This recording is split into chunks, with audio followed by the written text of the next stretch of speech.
Hello guys, welcome my YouTube channel खूनी Monday story of करवा चौथ। करवा चौथ के दिन पत्नियां अपने पति की लंबी उम्र की कामना करती हैं, पर अगर कोई उसी उम्र को कम करना चाहता हो तो भुवन की शादी को अभी सिर्फ 1 ही महीना हुआ था।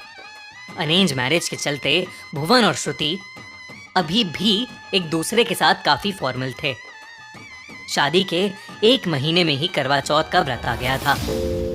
करवा चौथ के व्रत में पत्नियां अपने पति की लंबी उम्र के लिए पूरे दिन का फास्ट यानी उपवास रखती हैं और रात को चांद देखकर ही अपना व्रत तोड़ती हैं।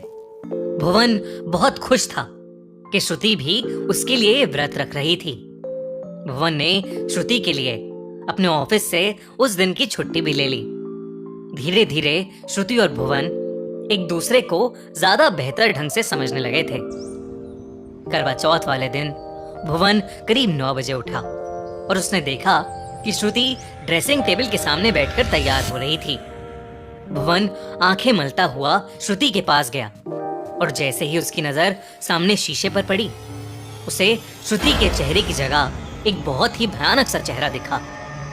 शीशे में जो चेहरा भुवन को दिखा, उसके बीचों बीच एक बड़ा सा कट लगा हुआ था। भुवन घबरा गया था, लेकिन पलक झपकते ही भुवन को अब श्रुति का चेहरा वापस दिखने लगा था। भुवन के एक्सप्रेशन को देखकर श्रुति थोड़ी कॉन्शियस हो गई और वो उठकर वहां से चली गई। भुवन को समझ नहीं आ रहा था कि आखिर जो उसने देखा वो क्या था, पर उसे लगा कि शायद नींद में होने की वजह से उसे वहम हुआ होगा। अपने आप को नींद से जगाने के लिए उसने सीधा नहाने का सोचा। भुवन नहाने के लिए अपना टॉवल लेकर बाथरूम में जाने लगा, पर उसने देखा कि बाथरूम का दरवाजा अंदर से लॉक था। जब भुवन ने नॉक किया तो अंदर से शावर ऑन होने की आवाज आई। भुवन को लगा कि शायद श्रुति बाथरूम में होगी, इसलिए वो बाथरूम के बाहर ही वेट करने लगा। भुवन के होश तो तब उड़े जब करीबन 5 मिनट बाद श्रुति बाहर से कमरे के अंदर आई और भुवन को बुलाने लगी। कल रात हुए मर्डर से पूरा बैरिक टाउन शॉक में है। Hello, surprise surprise. बैरिक टाउन में 2 और मर्डर्स हो चुके हैं। क्या आप उस क्लाउन को ढूंढने में मेरी मदद करेंगे? सुनिए खूनी मंडे की पहली original series the clown episode 1 and 2 now streaming on the horror show by खूनी Monday only on Spotify. Link in the description and pinned comment. भुवन हक्का बक्का रह गया। उसने बाथरूम का दरवाजा खोलने की कोशिश की और इस बार दरवाजा भी खुल गया, पर बाथरूम के अंदर भी कोई नहीं था।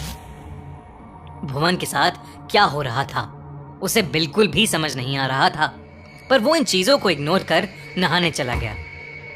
जब भुवन नहाकर बाहर आया तो उसे अपने पहनने के लिए कपड़े नहीं दिख रहे थे। उसने श्रुति को 2-3 आवाजें लगाईं। कुछ ही देर में श्रुति कमरे में आ गई और उसके हाथ में एक ब्लू शर्ट थी। श्रुति ने धीमी आवाज में कहा, ये रही तुम्हारी फेवरेट ब्लू शर्ट।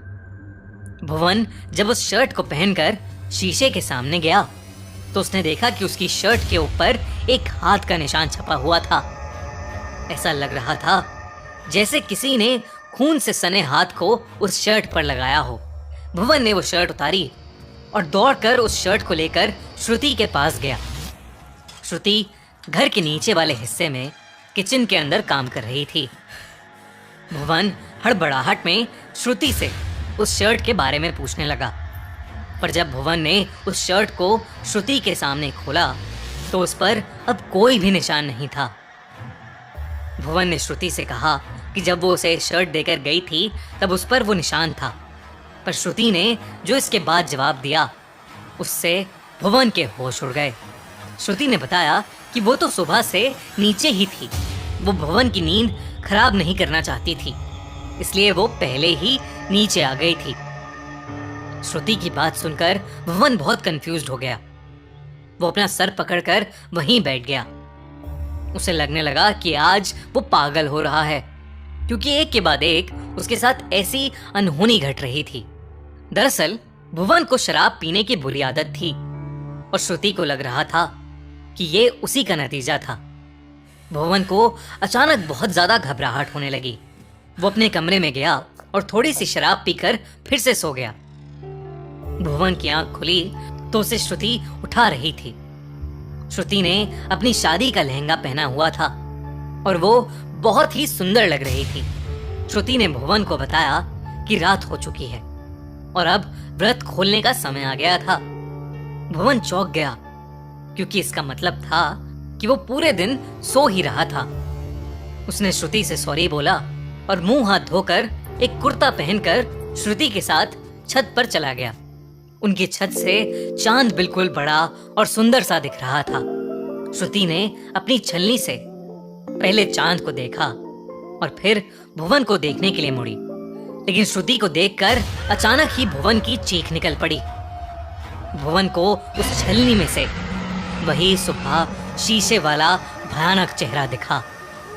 उस भयानक चेहरे से फिर से एक आवाज आई, क्या हुआ सोनू? क्या मैं अब तुम्हारी पत्नी नहीं रही? ये सुनकर भुवन की हालत खराब हो गई, क्योंकि उसे सोनू बुलाने वाला इस दुनिया में बस एक शख्स था और वो थी भुवन की पहली बीवी काजल। भुवन ने काजल से करीबन 3 साल पहले भागकर शादी की थी। शुरुआत के कुछ महीने तो बेहद अच्छे गुजरे थे, पर भुवन की शराब पीने की प्रॉब्लम की वजह से उन दोनों में बहुत झगड़े होने लगे थे। 2 साल पहले करवा चौथ के दिन भुवन घर में बैठकर शराब पी रहा था और काजल ने उससे उसकी बोतल दूर करने की कोशिश की। खींचातानी में वो बोतल टूट गई और उसका एक हिस्सा काजल के चेहरे पर जा लगा। काजल के सर पर चोट लग गई थी और उसके चेहरे से खून बहने लगा, लेकिन फिर भी भुवन को सही गलत की समझ नहीं आई। उसकी शराब की बोतल टूटने की वजह से वो गुस्से से पागल हो गया और उसने काजल को बहुत जोर से थप्पड़ मारा, जिसकी वजह से काजल सीढ़ियों से गिर पड़ी और उसकी मौत हो गई। भुवन ने खुद को बचाने के लिए काजल की लाश को एक कब्रिस्तान में गाड़ दिया और वापस अपने परिवार वालों के पास आ गया। उसने अपने परिवार से झूठ बोला कि काजल उसे छोड़कर कहीं चली गई। भुवन के घर वालों ने उसे अपना लिया और उसकी दूसरी शादी श्रुति से करवा दी। भुवन की जिंदगी का ये सच किसी को नहीं पता था, लेकिन अब जिसे ये सब पता था वो अपना बदला लेने वापस आ गई थी और भुवन के सामने खड़ी थी। भुवन वहां से भागना चाहता था, पर वो हिल भी नहीं पा रहा था। तभी अचानक उसका पैर फिसला और वो अपने आप घसीटते हुए छत के कोने पर पहुंचा और वहां से नीचे रोड पर गिर पड़ा। तभी रोड पर आती हुई ट्रक उसे कुचल के वहां से चली गई। श्रुति जो नीचे काम कर रही थी, धम की आवाज से बाहर आई तो उसने अपने पति भुवन को मरा पाया। श्रुति ने छत की तरफ देखा तो छत पर काजल की भयानक दिखने वाली आत्मा को देखकर श्रुति के रोंगटे खड़े हो गए। काजल की आत्मा श्रुति को देखते देखते ही वहां से गायब हो गई। पुलिस इन्वेस्टिगेशन में यही अनुमान लगाया गया कि शराब के नशे में भुवन छत से गिर गया, जिसकी वजह से उसकी जान चली गई। वॉइस में स्टोरी सुनने के लिए अक्कू की हॉरर स्टोरी 2.0 में जाइए और listen to me my YouTube channel only on स्टोफी 5।